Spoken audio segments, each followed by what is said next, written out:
সাথেই থাকি বান্দা যখন আমার জিকির করে। জিকির করতে করতে বান্দার ঠোঁট দুটো যখন নাড়াচাড়া করে, রাসূল আপনি জানিয়ে দেন আমি ওই বান্দার সাথেই থাকি। নবী আমার বলে দিলেন, ইয়াকুলুল্লাহু সুবহানাহু ওয়া তাআলা আনা মা'a আবদি ইযা যাকারানি ওয়া তাহাররাকা বিশাফাতা।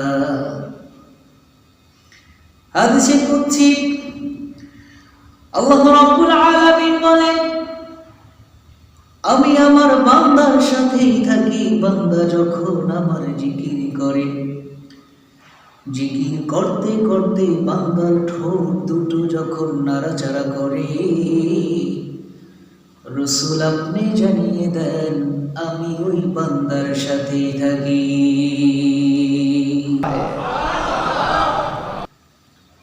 শুধু তাই নয়,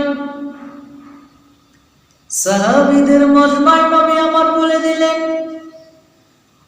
আলা উনাব্বিউকুম বিখাইরিন আমালিকুম, আমি কি তোমাদেরকে এমন একটি আমলের কথা বলবো না যে আমলটা আমার আল্লাহ তাআলার কাছে সবচেয়ে প্রিয়, সবচাইতে দামি। সেই আমলটা কেমন দামি, সেই আমলটার কেমন দাম রাসূল আমার বলে দিলেন, ওয়া আরফাউহা ফি দারাজাতিকুম, যে আমলটার মাধ্যমে দুনিয়া ও আখিরাতে আমার আল্লাহ ওই ব্যক্তির সম্মান বাড়িয়ে দেয়। শুধু তাই নয় বাবাজিরা আমার, বুখারী শরীফের হাদিস, নবী আমার বলে দিলেন কিয়ামতের মাঠে দুইটি শ্রেণী হবে, একটি হবে জান্নাতি দল, আরেকটি হবে জাহান্নামী দল। জান্নাতি মানুষগুলো যখন জান্নাতে প্রবেশ করবে, জাহান্নামের মানুষগুলো যখন জাহান্নামের দিক চলে যাবে, হাউমাউ করে চিৎকার মারবে, তখন আল্লাহ রাব্বুল আলামিন ফেরেশতাদেরকে ডেকে বলবেন,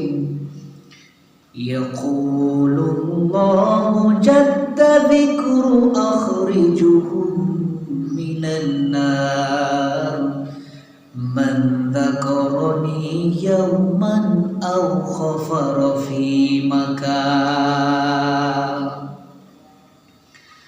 আল্লাহ রাব্বুল আলামিন বলবেন, ও ফেরেশতারা, যারা জাহান্নামী তাদের মধ্যে দেখো, যারা একদিনের জন্য আমার জিকির করেছে, আমার আমল করেছে, যারা আমাকে ভয় করেছে, তাদেরকেও বাছাই করে করে এনে তাদেরকে ওই জান্নাতের মধ্যে দিয়ে দাও। সাহাবায়ে কেরাম জিজ্ঞাসা করলেন, ইয়া রাসূলুল্লাহ ওয়া ইয়া হাবিবাল্লাহ, যে আমলটা এত দামি, যে আমলটার মর্যাদা এত, যে আমলটা মাওলার কাছে এত প্রিয়, যে আমলটার কারণে দুনিয়া ও আখিরাতে আমার আল্লাহ ওই ব্যক্তির সম্মান বাড়িয়ে দেন, অবশ্যই অবশ্যই সেই আমলটার কথা আমরা শুনতে চাই। রাসূল বলে দিলেন, ক্বালা যিকরুল্লাহ, সেই আমলটা আর কিছু নয়, সেই আমলটা হইল আমার আল্লাহ তাআলার জিকির। বলুন না সুবহানাল্লাহ।